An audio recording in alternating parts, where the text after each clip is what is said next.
Many people think of the dividing line between the U.S. and Mexico as fixed, as something that's always been there. But 172 years ago, what we now consider the Southwest wasn't part of the U.S. at all. It was actually the northmost part of Mexico. But the U.S. was not content with what it had, pushing westward to seize the land that many presidents believed was America's destiny. To reach that goal, President James Polk provoked war with Mexico. After a long and bloody battle, the U.S. occupied much of Mexico. The two countries decided to work up an agreement, and Mexico ceded half their country to the United States. This part is important. There was an agreement called the Treaty of Guadalupe Hidalgo. It gave around 100,000 Mexican nationals living in those territories citizenship if they decided to stay. But more importantly, the agreement protected the rights of any Mexican whose land was now part of the U.S. But when the treaty got sent to Congress, the Senate removed the part that protected the land claims of Mexicans who now lived in America. This would forever change the fate of generations of Mexican Americans to come.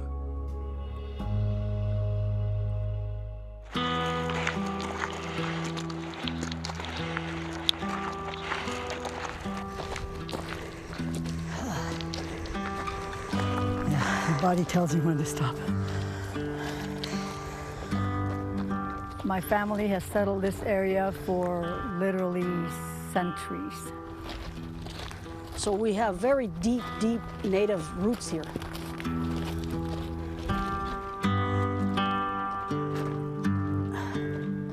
We're at the top of El Cerro de Tomé, in Tomé, New Mexico, established in 1739.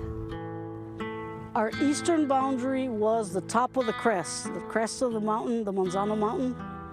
So that was the original boundary. We've lost some land through the years. At one point, several years ago, we were a landless land grant, literally. And we originally had 123,000 acres of land. Today, Tomé has approximately 400 acres. My name is Andrea Padilla. America owes us the opportunity to take care of our own communities. My name is Rita Padilla Gutierrez.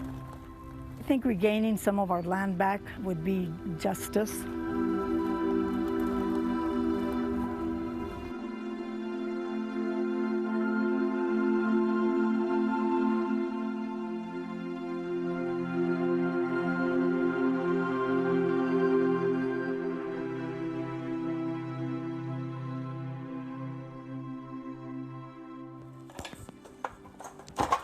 This is kind of our land grant room.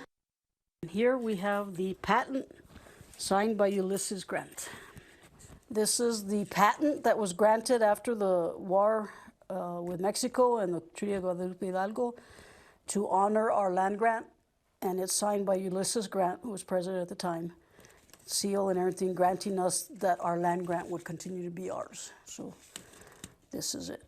Again, but then later they stole our mountains, so.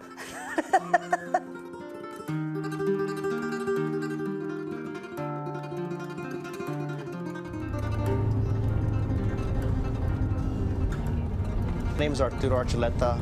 I'm a land grant heir to two land grants, the Manzano and the Tierra Maria land grant. We're a land-based people. Half of our soul was here before Columbus ever hit the sand. We come from some of the Spanish communities that came over, as well as Native American communities. So we really are sort of mestizo, we're mixed.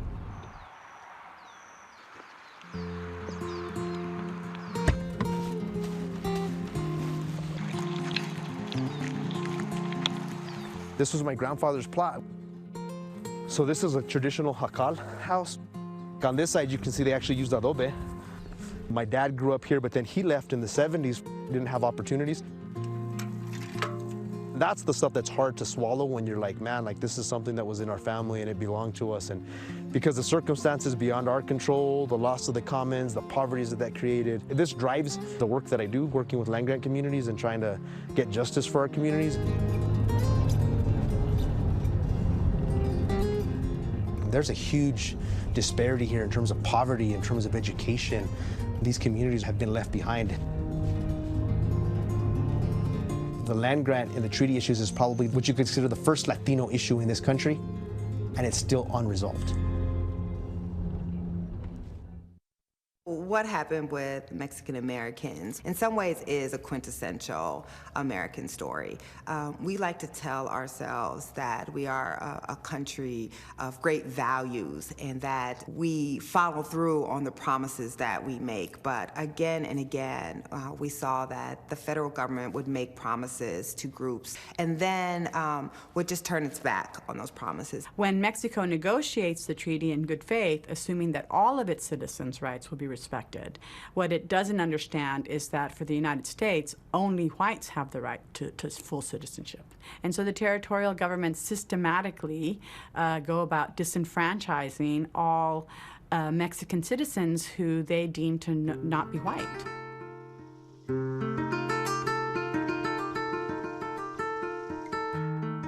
So this is a collection of documents that spans all the way from the late Spanish colonial period all the way through the 20 years into the U.S. territorial period.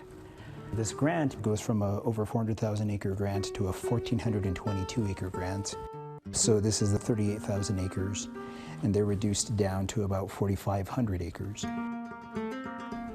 You know, the longevity that we have in this place, you know, that these communities existed 100, 150 years before the Treaty of Guadalupe, Hidalgo. But it's beyond sense of place. It's also this commitment that you have to make sure this place survives. Our identity is tied to place, but we don't see that place having an identity without us either. So it defines us just as much as we define it.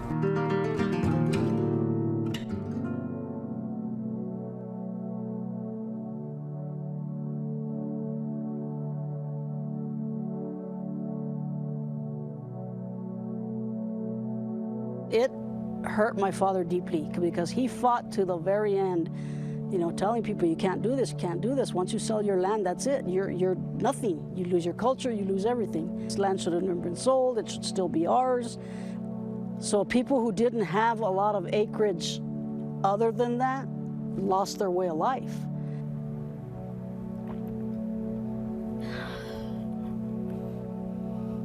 I just don't think people get the passion that's attached to this. It's the history, for God's sake. Plain and simple. Your language, your customs, your food, your traditions. But for us, it's being a land-based people. Today there's a lot of rhetoric about the Mexicans and anti-Mexican. It does hit me in the heart. They're bringing drugs, they're bringing crime, they're rapists.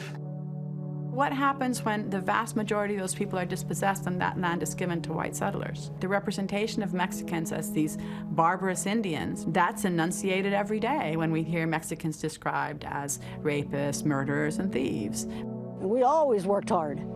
And we made a living and we did the right thing. So when they talk about lazy Mexicans or these Mexicans are all drug dealers and murderers, I'm like, where? I haven't seen that. I'm not, you know. Some of these questions of racism that are resurfacing, you know, for communities like us, we know it's never gone away. It's not like a surprise or a shock that, oh my gosh, like, how did this country become so racist?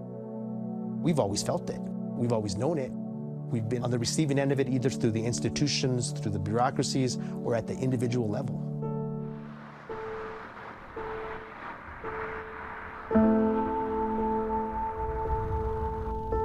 Back in the 60s, there was an individual by the name of Reyes Lopez. For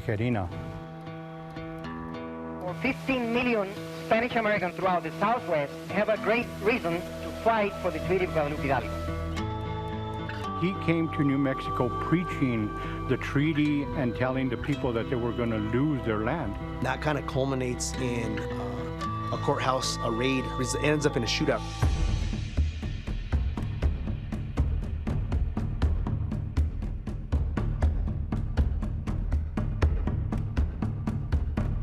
Like, hey, there's a civil war in New Mexico and these people are fed up, and they send in the National Guard.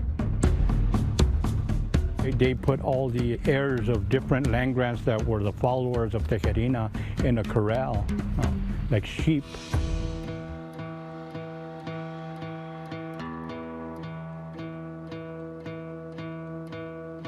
So the move to Chicano, Chicanx, is precisely a move to reclaim our own indigenous heritage, our own original belongings to these territories, right? That's why the Reyes Tijerina, Tierra Maria movement is a huge part of the Chicano movement, because they were articulating it concretely, saying, like, we have these land grants, and we want these land grants honored as per the Treaty of Guadalupe Hidalgo. He opened our eyes, he taught us.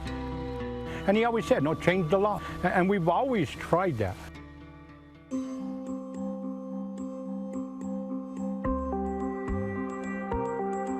My name is Arturo Archuleta, and I am here on behalf of the New Mexico Land Grant Council.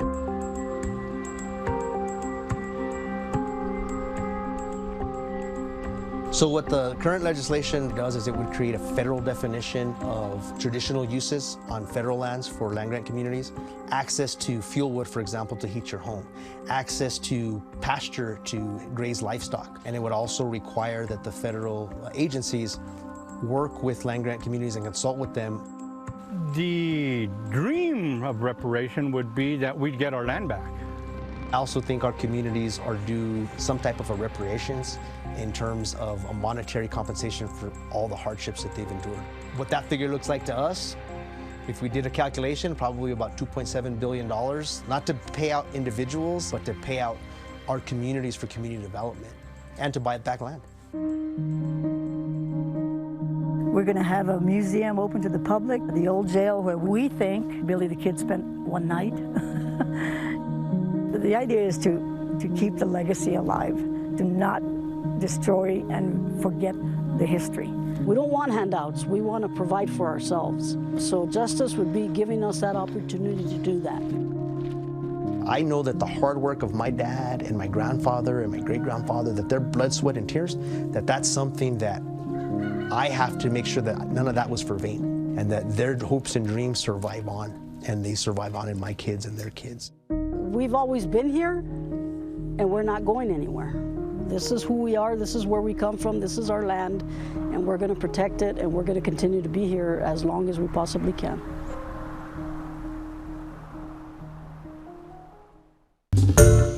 Hi everyone, George Stephanopoulos here. Thanks for checking out the ABC News YouTube channel. If you'd like to get more videos, show highlights, and watch live event coverage, click on the right over here to subscribe to our channel, and don't forget to download the ABC News app for breaking news alerts. Thanks for watching.